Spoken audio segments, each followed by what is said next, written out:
যুক্তরাষ্ট্রের Pennsylvania অঙ্গরাজ্যে Philadelphia শহরে শুক্রবার একটি ছোট প্লেন বিধ্বস্তের ঘটনায় ৬ আরোহীর সবাই নিহত হয়েছেন। ফিলাডেলফিয়ার মেয়রের কার্যালয় এ তথ্য জানিয়েছে। নিহত ব্যক্তিদের মধ্যে রয়েছেন এক মা ও তার এক মেয়ে এবং ৪ জন ক্রু।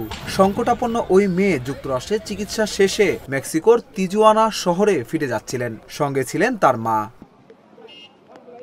ফ্লাইটের তথ্য বিশ্লেষণে দেখা গেছে উড়োজাহাজটি বিধ্বস্ত হওয়ার আগে মাত্র ১ মিনিট আকাশে ছিল, অর্থাৎ উড্ডয়নের পরপরই উড়োজাহাজটি বিধ্বস্ত হয়। সিবিএস নিউজের হাতে আসা একটি অডিও রেকর্ডিংয়ে একজন এয়ার ট্রাফিক কন্ট্রোলারকে বলতে শোনা যায়, কি ঘটেছে তা যথাযথভাবে নিশ্চিত করে বলা যাচ্ছে না।